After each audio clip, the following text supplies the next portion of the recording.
আসসালামু আলাইকুম। সন্ধানে বাংলাদেশ সংবাদ নিউজ পেজ থেকে খবর পড়ছি আমি মোহাম্মদ মিঠু আহমেদ। বদলগাছিতে বুদ্ধি প্রতিবন্ধী যুবতীকে দিনের পর দিন ধর্ষণ করে অন্তঃসত্ত্বা করার অভিযোগ প্রতিবেশী নাইমের বিরুদ্ধে। মোহাম্মদ সারোয়ার হোসেন অপুর, নওগাঁ জেলা প্রতিনিধি।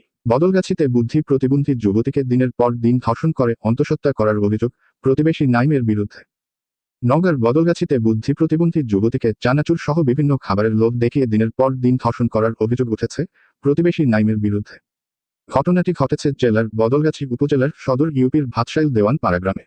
জানা যায়, জেলার বদলগাছি উপজেলার সদর ইউপির ভাতশাইল দেওয়ান পাড়া গ্রামের আব্দুস সালামের বুদ্ধি প্রতিবন্ধী কন্যা ইয়াসমিন আক্তার 17 কে চানাচুর এর লোভ দেখিয়ে বহুবার ধর্ষণ করার অভিযোগ উঠেছে ওই গ্রামের এক যুবকের বিরুদ্ধে। অভিযুক্ত যুবক ভাতশাইল দেওয়ান পাড়া গ্রামের ইদ্রিস আলীর পুত্র নাইম হোসেন 22। ডাক্তারি পরীক্ষা অনুযায়ী মেয়েটি বর্তমানে 5 মাসের অন্তঃসত্ত্বা। ঘটনার বিবরণে জানা গেছে, ইয়াসমিন আক্তার আব্দুস সালামের বুদ্ধি প্রতিবন্ধী কন্যাকে গত 29 আগস্ট 2024 বৃহস্পতিবার সকাল 11টায় চানাচুর এর লোভ দেখিয়ে কৌশলে ডেকে নিয়ে ধর্ষণ করেন ওই গ্রামের ইদ্রিস আলীর পুত্র নাইম হোসেন। উক্ত দিন সহ বেশ কয়েকবার নাইম হোসেন মেয়েটিকে ধর্ষণ করে আসছে বলে জানান মেয়েটির পরিবার ও একাধিক গ্রামবাসী।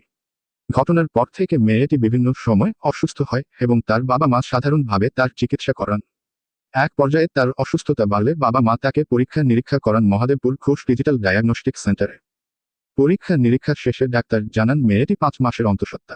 সন্দেহবশত দ্বিতীয় পরীক্ষা করান বতনিতলার Maya digital diagnostic centre Najipur bus stand, Naogaon, Patitala, Naogaon. দ্বিতীয় পরীক্ষাতেও একই ফলাফল আসে মেয়েটির পরিবার। মেয়েটির সাথে কথা বললে সে নাইমের নাম জানায়।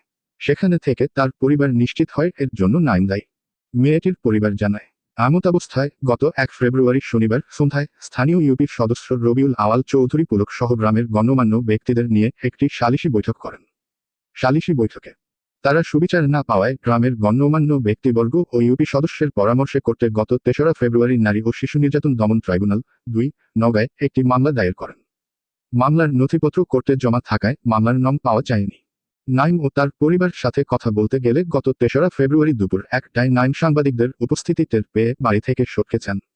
গত 4 ফেব্রুয়ারিতে আবারও অভিযুক্ত নাইমের সাথে কথা বলতে গেলে তার কোনো সন্ধান পাওয়া যায়নি। তার পরিবার জানান গতকাল থেকে সে বাসায় ফিরেনি। মেয়েটির একাধিক প্রতিবেশী ও ছেলেটির প্রতিবেশীরা জানান, নাইম যদি অপরাধী না হয় তাহলে বাড়ি থেকে পালিয়ে আছে কেন? এ বিষয়ে নাইমের বাবা জানান, আমার ছেলে গত 2-3 থেকে বাসায় নাই। কোথায় গেছে জানি না, তাকে ফোনে পাওয়া যাচ্ছে না। আপনারা ওর সাথেই কথা বলেন। এদিকে গত 3রা ফেব্রুয়ারি ধর্ষণের শিকার মেয়েটি নওগাঁ করতে থাকায় তার জবানবন্দি নেওয়া সম্ভব হয়নি। তাই 4 ফেব্রুয়ারির সন্ধ্যায় সাংবাদিকগণ আবারও সরেজমিনে মেয়েটির বাসায় গিয়ে তার জবানবন্দি নেয়। এ বিষয়ে ইয়াসমিন আক্তার তার জবানবন্দিতে জানান, নাইম আমাকে চানাচুরের লোভ দেখিয়ে আমার সাথে অনেকবার খারাপ কাজ করেছে। নাইমের নাম ঠিকানা জানতে চাইলে মেয়েটি হুবহু এভাবেই জানান, নাইম হোসেন বাবার নাম ইদ্রিস আলী, বাড়ি আমাকে বাড়ির সামনে দোকানের কাছে বাড়ি। গ্রামবাসীরা জানান, গত 1 ফেব্রুয়ারি 25 তারিখ শনিবার স্থানীয় ইউপি সদস্য রবিউল আওয়াল চৌধুরী পুলক এর নেতৃত্বে গ্রামের গণ্যমান্য ব্যক্তিবর্গ উপস্থিতিতে এক সালিশি বৈঠক বসে। সালিশি বৈঠকে ভুক্তভোগী ইয়াসমিন আক্তার তার জবানবন্দিতে নাইমের নাম উল্লেখ করেন। সালিশি বৈঠকে স্থানীয় ইউপি সদস্য সহ গণ্যমান্য ব্যক্তিবর্গ নাইমকে মৌখিক শাসন করলেও তিনি তা অস্বীকার করেন। এক পর্যায়ে বিয়ের প্রস্তাব করা হলেও নাইম ও তা প্রত্যাখ্যান করেন। এ বিষয়ে অভিযুক্ত নাইমের বাসায় তার সাক্ষাৎ নিতে গেলে তার হদিস পাওয়া যায়নি। তার মুঠোফোনে একাধিকবার যোগাযোগ করা হলে তার মুঠোফোনটি কখনো বন্ধ পাওয়া যায়, আবার কখনো মুঠোফোনটি সচল